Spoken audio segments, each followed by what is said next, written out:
สมกรบหนึ่งจุดเรียบสู้โลดเซนนิงกัญญาจิติมตรีขณะนี้โลดเนียงกำปงตุสนาการวิธีปอดเมียนสกปรกระบอบบีทีวียึดชมแต่งแต่เลิกโยกอัมปีประเทศบัตรสำคัญจิตร้อนดาวมีการอัญเชิญจุร่วมปีวิจัยมันเดินไอกเตจุมเนียงนิมุยดำใบเบาะสายในรอประเทศบัตรสำคัญแต่งอนุชีประยาวสำหรับสกปรกระบอบลูกเนี่ย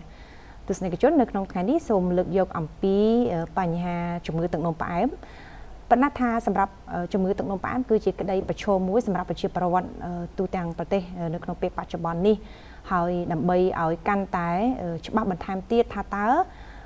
เนี่ยได้การจมือตึกนมป้ากูตายประตบัติในโกลกาในนวมระบบประจำบันดเอาไว้คลาดำใบทาราซาสกปรกระบบปุกก่อนนู้ในครั้งท้ายนี้สมเลือกยกอัมพีสระสำคัญในระบบอาหารหนึ่งการทุบลมพัดปราณสำหรับเนี่ยจมือตึกนมป้าดับบานการเชิญชูร่วมปีสำนักลูกประจำบันดหยาดสีล้ง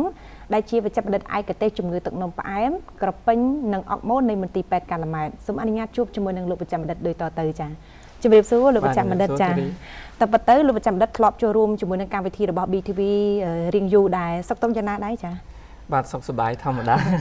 ใบขณีอยู่วัดพายจีตรงมัชนำจ้ามัชนำเชียงจ้าสมอกุลสำหรับการชูรุมจิตทำไมบัดดองเตี้ยในครั้งไงนี้ได้ประเทศบัตรในครั้งไงนี้ยังประดาวแต่เลสระสำคัญในระบบอาหารหนึ่งการทุบลมหัดปราณสำหรับเนี่ยจมือตึกนมปลายถ้าเต้าให้ได้บ้านจีลูกประจำบัดจังเลือกยกอัมพีประเทศบัตรนี้นำใบบางหางชนดาวตัวสเนกชนจ้าจีดำบงชมสมจุ่มเรียบสู้ดอลบอมปอนปริมิตตัวเตสเนกชนถึงอ๋อแต่แต่ในยมกรมโตรกรรมที่สกปรกบ่บีทีวีให้ทั้งนี้ยมจุกขนมดองที่จมูกขนมบาดได้จิ๋วจิ๋มเด็ดไอกระเตข้างจึงเงินตึกนมปลาแอมนี่จีอัมพีประเทศบอสอัมพีระบบอาหารให้นังการหัดปราณสำหรับชีบาจึงเงินตึกนมปลาแอมกับเป็นหน้าตัวเตียงปิภพโลกจึงเงินตึกนมปลาแอมนี้นอกจากจีกงวอลระบบปิภพโลกยังโดยซาอัตราในจงเงินนี้คือมีผู้เมนเทนหดดอลปัจจุบันนี้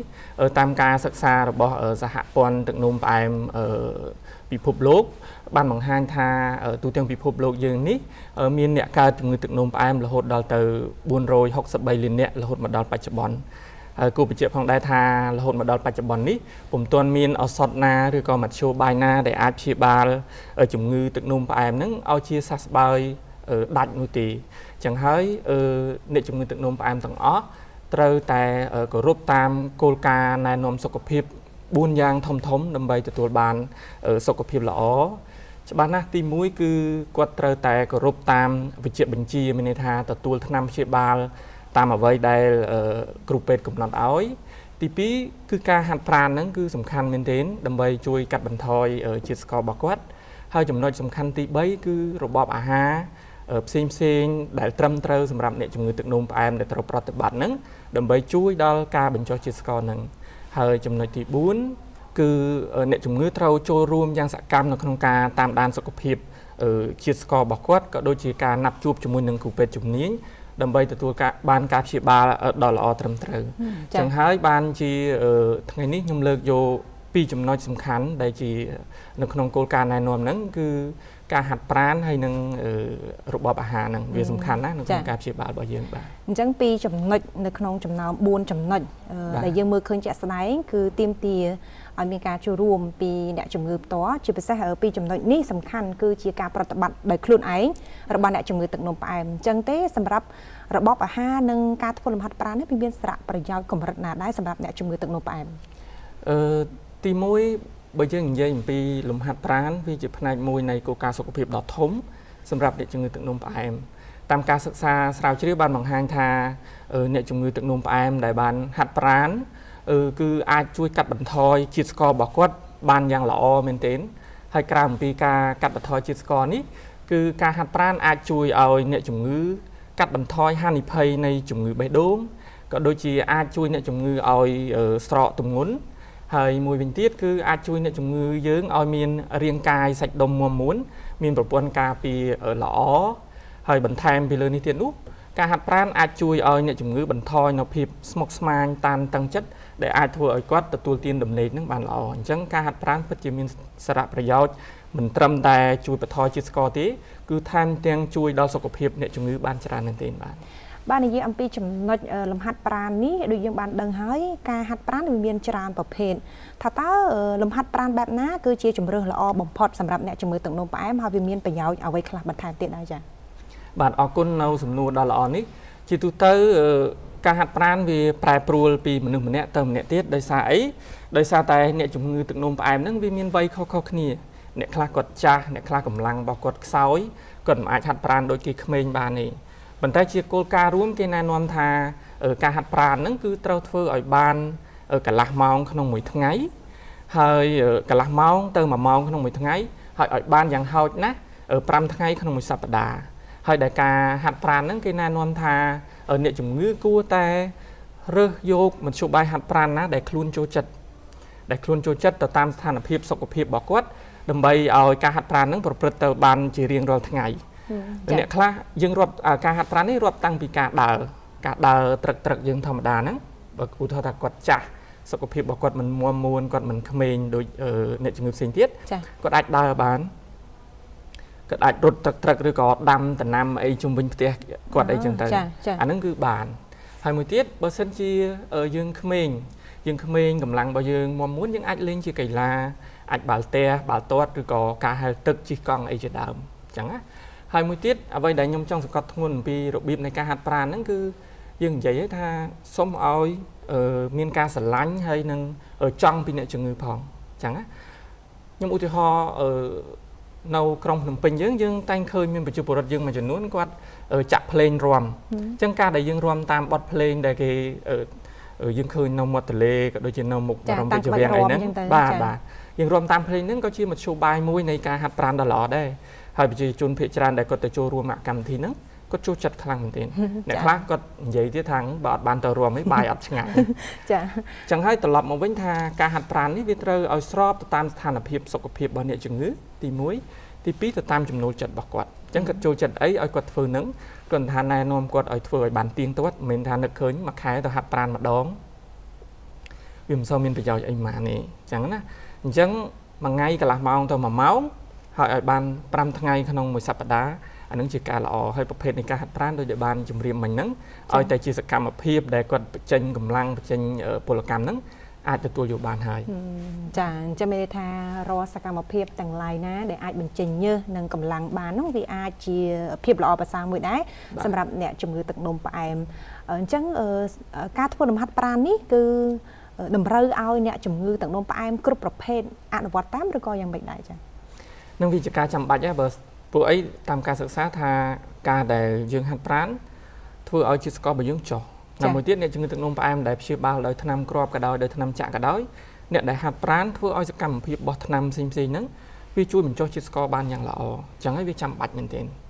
បើសិនជាគាត់អាចធ្វើបានគឺត្រូវតែធ្វើដាច់ខាតចាបាទនិយាយអំពីលំហាត់ប្រាណនេះនាងខ្ញុំចាប់អារម្មណ៍នៅប្រភេទជំងឺទឹកនោមផ្អែមទី3ដែលទៅលើស្ត្រីដែលកំពុងតែពពោះតើលំហាត់ប្រាណបែបណាដែលជាជម្រើសល្អបំផុតសម្រាប់ស្ត្រីដែលកំពុងតែពពោះនោះចាសំណួរនេះគឺជាសំណួរល្អព្រោះអ្នកខ្លះពេលដែលខ្លួនមានផ្ទៃពោះអត់សូវធ្វើសកម្មភាពការងារអីទេអត់ហ៊ានហាត់ប្រាណអត់ហ៊ានអីទេជាទូទៅយើងអាចឲ្យគាត់ដើរឬក៏ជិះកង់អីបានអញ្ចឹងណាទៅតាមអាយុរបស់គាត់ពេលខ្លះគាត់នៅខ្ចីខែអីចឹងទៅយើងមិនអាចរត់ឬក៏ដើរអីបានច្រើនក៏តិចតួចឲ្យតែមានសកម្មភាពការងារគឺអាចទទួលយកបានហើយអញ្ចឹងណាតែកូនគាត់កាន់ធំការដើរជាទូទៅមិនមានផលប៉ះពាល់ទេអញ្ចឹងណាអញ្ចឹងគួរតែដើរឲ្យបានច្រើនអញ្ចឹងទៅហើយបើសិនជាចាំបាច់ឧទាហរណ៍ថាផ្ទៃពោះរបស់គាត់នឹងមានការប្រឈមផ្សេងអីអញ្ចឹងគាត់អាចសួរព័ត៌មានបន្ថែមទៅលើគ្រូពេទ្យជំនាញផ្នែកខាងរោគស្ត្រីឲ្យគាត់ណែនាំបន្ថែមទៀតអំពីថាតើកូនរបស់គាត់ដែលអ្នកគ្រូពេទ្យខាងរោគស្ត្រីនឹងគាត់តាមដានរាល់ថ្ងៃហ្នឹងអាចហាត់ប្រាណបានដល់កម្រិតណាហ្នឹងក៏យើងអាចសួរគាត់ដើម្បីជាព័ត៌មានបន្ថែមបានដែរបាទចាអញ្ចឹងនិយាយជារួមការធ្វើលំហាត់ប្រាណសម្រាប់អ្នកជំងឺទឹកនោមផ្អែមពិតជាមានសារៈសំខាន់ណាស់ខណៈពេលដែលអ្នកជំងឺទឹកនោមផ្អែមទទួលការព្យាបាលដោយថ្នាំគ្រាប់ឬក៏ប្រភេទថ្នាំអីផ្សេងជាដើមនោះអញ្ចឹងចំណុចមួយទៀតរបបអាហារវិញបើតាមនាងខ្ញុំដឹងអ្នកដែលកើតជំងឺទឹកនោមផ្អែមគាត់តែងតែលើកឡើងថាគាត់តមច្រើនត្រង់ចំណុចនេះយ៉ាងម៉េចដែរយើងគួរតែទទួលនៅរបបអាហារអ្វីខ្លះដែរដើម្បីឲ្យស្ថានភាពជំងឺរបស់យើងមានភាពល្អប្រសើរនោះចា៎បាទបើឈានមកដល់ចំណុចសំខាន់មួយទៀតទាក់ទងនឹងរបបអាហារនេះ តាមពិតគោលបំណងនៃការណែនាំផ្នែករបបអាហារដ៏ល្អសម្រាប់អ្នកជំងឺទឹកនោមផ្អែមនេះគឺយើងចង់ឲ្យអ្នកជំងឺហ្នឹងហូបចុកឲ្យបានគ្រប់គ្រាន់ឲ្យគាត់មានកម្លាំងគ្រាន់តែថាឲ្យគាត់ចេះជ្រើសរើសយកចំណីអាហារណាដែលមិនសូវឲ្យឡើងជាស្ករខ្លាំងហើយមួយវិញទៀតគឺត្រូវជៀសវាងការដែលគាត់មិនញ៉ាំចំណីអាហារសោះក៏អាចបង្កឲ្យមានផលប៉ះពាល់ដែរចំពោះអ្នកជំងឺដែលកំពុងតែព្យាបាលពេលខ្លះអ្នកខ្លះគាត់ញ៉ាំតែបាយព្រឹកទេបាយថ្ងៃគាត់អត់ញ៉ាំឬក៏ល្ងាចអត់ញ៉ាំអីចឹងទៅគាត់មានគំនិតថាការធ្វើអញ្ចឹងឲ្យជាស្កររបស់គាត់ចុះតែការពិតនៅពេលដែលយើងកំពុងតែព្យាបាលហើយយើងអត់ញ៉ាំចំណីអាហារសោះអញ្ចឹងអាចធ្វើឲ្យគាត់មានវិបត្តិមួយគេហៅថាការចុះជាតិស្ករខ្លាំងពេកដែលមិនមានផលល្អសម្រាប់សុខភាពរបស់គាត់ទេអញ្ចឹងជារួមញ៉ាំឲ្យទៀងទាត់ប៉ុន្តែចេះជ្រើសរើសយករបបអាហារណាដែលល្អសម្រាប់គាត់កុំឲ្យឡើងជាស្ករខ្លាំងពេកបាទចាចង់ឲ្យលោកវិជ្ជបណ្ឌិតលំអិតបន្ថែមទៀតថាតើអ្វីទៅជារបបអាហារដែលល្អប្រសើរបំផុតសម្រាប់អ្នកជំងឺទឹកនោមផ្អែមគាត់ចង់ដឹងមែនតើថាតើគាត់ទទួលទានអាហារបែបណាដែលវាធ្វើឲ្យមានផលល្អសម្រាប់សុខភាពរបស់គាត់ណាបាទចាជាសំណួរមួយដ៏ល្អប៉ុន្តែមុននឹងបកស្រាយថាតើការហូបចុករបស់គាត់គួរតែធ្វើតាមរបៀបណានោះខ្ញុំសូមរំលឹកបន្តិចអំពីរបបអាហារនៅក្នុងជីវភាពប្រចាំថ្ងៃរបស់យើងអាហារត្រូវបានបែងចែកជា3ក្រុមធំទី1គឺអាហារដែលសម្បូរជាតិខ្លាញ់យើងមើលឧទាហរណ៍នៅក្នុងសាច់ជ្រូក3ជាន់ឬក៏នៅក្នុងគ្រឿងក្នុងរបស់សត្វឬក៏នៅក្នុងស្បែកសត្វគឺសម្បូរទៅដោយជាតិខ្លាញ់ជាតិកូលេស្តេរ៉ុលនឹងខ្ពស់ហើយមួយទៀតគឺដូចជាប្រេងឆាដែលយើងយកមកឆាយកមកចៀនហ្នឹងក៏សម្បូរជាតិខ្លាញ់ច្រើននៅក្នុងហ្នឹងដែរនឹងជាក្រុមមួយក្រុមទៀតគឺជាក្រុមអាហារដែលសម្បូរជាតិប្រូតេអ៊ីនច្រើនដែលវាមាននៅក្នុងសាច់សត្វមានសាច់ជ្រូកសាច់គោសាច់មាន់សាច់ត្រីអីចឹងទៅហើយនៅក្នុងស៊ុតមាន់ស៊ុតទាហ្នឹងក៏វាសម្បូរជាតិប្រូតេអ៊ីនច្រើនដែរហើយផ្នែកមួយទៀតដែលសំខាន់នោះគឺជាអាហារដែលមានរសជាតិផ្អែមដែលពពួកក្រុមក្លូស៊ីតគេហៅថាក្រុមជាតិស្ករហ្នឹងវាមានច្រើនដែលគេបែងចែកទៅតាមកម្រិតជាតិស្ករដែលមានផ្ទុកនៅក្នុងអាហារហ្នឹងជាទូទៅគេបានណែនាំថាអាហារដែលយើងញ៉ាំដែលមានជាតិផ្អែមហ្នឹងមាន3កម្រិតពួកក្រុមដែលគេហៅថាមានសន្ទុះជាតិស្ករខ្ពស់មធ្យមហើយនិងទាបជាទូទៅ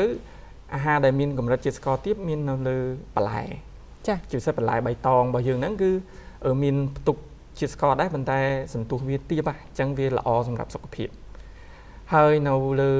ផ្លែឈើមួយចំនួនដែលមានកម្រិតជាតិស្ករទាបដែរនោះដូចជាផ្លែប៉ោមផ្លែសកានៀកផ្លែត្បែកផ្លែបត្រាអីហ្នឹងអាហ្នឹងគឺនៅក្នុងកម្រិតជាតិស្ករដែលទាបឬក៏មធ្យមហ្នឹងហើយខ្ញុំឧទាហរណ៍មួយទៀតគឺផ្នែកដែលមានជាតិស្ករអាចថាមធ្យមគឺមាននៅក្នុងបាយកាទៀវមីអីហ្នឹងអាហ្នឹងគឺជាតិស្ករមធ្យមហើយឧទាហរណ៍ខ្លីៗហើយមួយទៀតក្រុមអាហារដែលមានកម្រិតជាតិស្ករខ្ពស់ដែលជាទូទៅយើងត្រូវប្រយ័ត្នក្នុងផ្នែកហ្នឹងមានដូចជាបើក្រុមផ្លែឈើមានដូចជាផ្លែតរ៉េនផ្លែខ្នុរផ្លែមៀនអីហ្នឹងចារសជាតិនិយាយទៅរសជាតិដែលផ្អែមមុតខ្លាំងអាហ្នឹងគឺមានជាតិស្ករខ្ពស់ហើយមួយទៀតទឹកអំពៅទឹកដូងហើយដូចជាភេសជ្ជៈកំប៉ុងផ្សេងកូកាកូឡាអីចឹងទៅអញ្ចឹងនៅក្នុងការណែនាំគឺគេឲ្យយើងមានការប្រុងប្រយ័ត្នចំពោះអាហារដែលមានសន្ទុះជាតិស្ករខ្ពស់ដូចដែលបានរៀបរាប់មិញហ្នឹងអញ្ចឹងណាចាហើយនៅក្នុងគោលការណ៍ណែនាំនេះដែរគេថាអ្នកជំងឺគួរតែញ៉ាំអាហារដែលមានសារធាតុទាំង3មុខហ្នឹងជាមួយគ្នាបានគ្រាន់ថាគេឲ្យកាត់បន្ថយអាហារដែលមានជាតិខ្លាញ់ហ្នឹងឲ្យបានច្រើនបំផុតតាមដែលអាចធ្វើទៅបានជាទូទៅឧទាហរណ៍ថាបើដឹងឲ្យយើងខ្លួនយើងធាត់យើងមានជំងឺ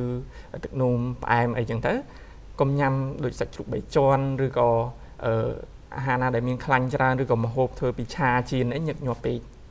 អញ្ចឹងញ៉ាំជាសម្លជាអាំងអីចឹងទៅចា៎បាទហើយមួយទៀតជាតិប្រូតេអ៊ីនក៏យើងអាចញ៉ាំបានដែរនៅក្នុងសាច់សត្វទៅអញ្ចឹងណាប៉ុន្តែយើងគ្រាន់ថាយើងកម្រិតបរិមាណកុំឲ្យច្រើនពេកអញ្ចឹងណាចា៎ហើយច្បាស់ណាស់ថានៅក្នុងម្ហូបចំណីអាហាររបស់យើងប្រចាំថ្ងៃយើងកិច្ចបំផុតទេពីបាយការញ៉ាំបាយអញ្ចឹងណាយើងអាចនិយាយបានថាយើងអ្នកខ្លះញ៉ាំបាយដល់មួយថ្ងៃ3ពេលអញ្ចឹងណាចា៎អញ្ចឹងជាទូទៅនៅក្នុងការណែនាំនេះគេឲ្យអ្នកជំងឺបើឲ្យឧទាហរណ៍មួយឲ្យស្រួលយល់អ្នកជំងឺអាចញ៉ាំបាយនៅក្នុងមួយពេលបើយើងរៀបជាមួយថាសមកអញ្ចឹងណា